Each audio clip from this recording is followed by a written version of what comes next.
Hello viewers, রিস্তা take চ্যানেলের আরও একটা নতুন ভিডিওতে আপনাদেরকে স্বাগত জানাই। আমাদের ভিউয়ার্সরা, আমাদের সাবস্ক্রাইবাররা আপনারা সকলেই জানেন যে আমরা আমাদের চ্যানেলে প্রতিনিয়ত নিত্য নতুন আপডেট নিয়ে নতুন নতুন ভিডিও আপলোড করে থাকি।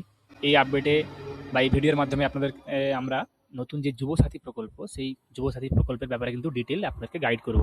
তো ভিডিওর মাধ্যমে আপনারা কী কী পাবেন, যে আপনারা কীভাবে অ্যাপ্লিকেশন করবেন, অ্যাপ্লিকেশন ডেট কবে থেকে আছে, আপনার ডকুমেন্টেশন আপনাদের কী প্রসেস আছে, কারা কারা আপনারা এলিজিবল বা কারা কারা আপনার ভাতাগুলো পাবেন। তো সেই সমস্ত ডিটেলসগুলো কিন্তু আমরা এই ভিডিওর মাধ্যমে শেয়ার করব। যুবসাথী প্রকল্প আমাদের মুখ্যমন্ত্রী দ্বারা উদ্বোধন করা একটা প্রকল্প। দেখুন, পশ্চিমবঙ্গ সরকারের যে ইউথ সার্ভিসেস অ্যান্ড স্পোর্টস এই ডিপার্টমেন্টের অন্তর্গত, আপনাদের এই ডিপার্টমেন্টের আন্ডারেই এই যুবসাথী প্রকল্পটা এর মধ্যেই পড়ে। তো যাবতীয় অ্যাপ্লিকেশন কিন্তু আপনারা আগামী দিনে এই যে ইউথ সার্ভিসেস আপনারা দেখতে পাচ্ছেন, এখানে কিন্তু এখন এই মুহূর্তে সাইটটা খুলছে না, তো এখান থেকে কিন্তু আপনারা যাবতীয় আপডেটগুলো পেয়ে যাবেন। তো এখানে আমরা আপনাকে দেখিয়ে দিই। আপনারা দেখতে পাচ্ছেন যে পশ্চিমবঙ্গের মুখ্যমন্ত্রী ঘোষণা করেছিলেন যে যুবসাথী প্রকল্প কিন্তু 15ই আগস্ট থেকে শুরু হবে, অর্থাৎ আগামীতে ভোট টোট সমস্ত জিনিস কেটে যাওয়ার পর 15ই আগস্ট থেকে শুরু হবে।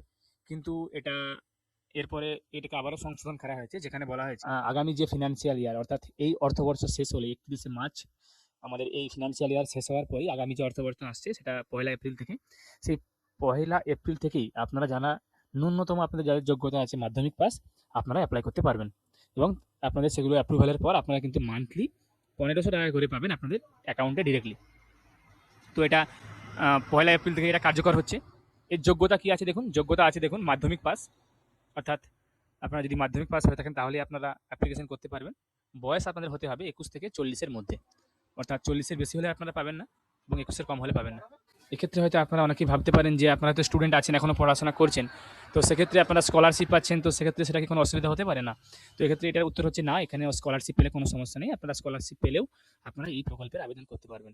তবে দেখুন, আপনারা যদি অন্য কোনো প্রকল্পের সুবিধাভোগী হন, তাহলে সে যেমন ধরুন কর্মসাথী বা এই যে শ্রমশ্রী, যে সমস্ত অ্যাপ্লিকেশনগুলো আপনারা করেছেন, এই সমস্ত প্রকল্পগুলো যদি আপনারা ভাতা পেয়ে থাকেন বা কোনো ধরনের কোনো অ্যালাউন্স পেয়ে থাকেন, তাহলে কিন্তু আপনারা এই অ্যাপ্লিকেশনগুলো করতে পারবেন না, বা আপনাদের অ্যাপ্লিকেশন কিন্তু সেক্ষেত্রে রিজেক্ট হয়ে যেতে পারে।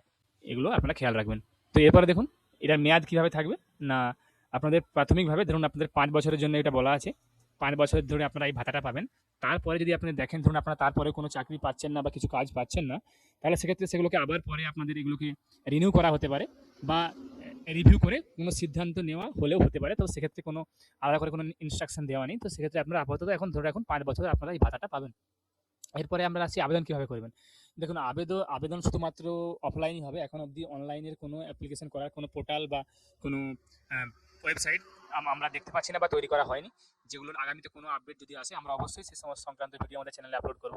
তো এখন আপনারা অ্যাপ্লিকেশন করতে পারবেন। আপনাদের প্রতিটা বিধানসভায় ক্যাম্প করা হবে। তো সেক্ষেত্রে ক্যাম্পগুলো কবে আপনাদের কী হবে সেগুলো আপনাদের পঞ্চায়েত অফিস, আপনাদের বিডিও অফিস, আপনাদের এসডিও অফিস বা আপনাদের মিউনিসিপ্যালিটি এরিয়া হলে মিউনিসিপ্যাল কর্পোরেশনের যে অফিস আছে সেখান থেকে কিন্তু আপনারা জানতে পারবেন। আশা করি আপনাদেরকে ভিডিওটা ভালো লেগেছে। যারা আমাদের চ্যানেলটা আপনারা সাবস্ক্রাইব করেননি, এরকম নিত্য নতুন ভিডিও পেতে আমাদের চ্যানেলটাকে অবশ্যই সাবস্ক্রাইব করুন। তার সঙ্গে সঙ্গে ভিডিওটাকে লাইক করুন, কমেন্ট করুন, শেয়ার করুন। কমেন্টে কোনো অসুবিধা হলে জানান, আমরা চেষ্টা করবো সেই সমস্ত কমেন্টগুলোকে রিপ্লাই করার। আমি আপনাদের কাছে আবার কোনো নতুন টপিক বা নতুন তথ্য নিয়ে নতুন ভিডিও নিয়ে হাজির হব। ধন্যবাদ।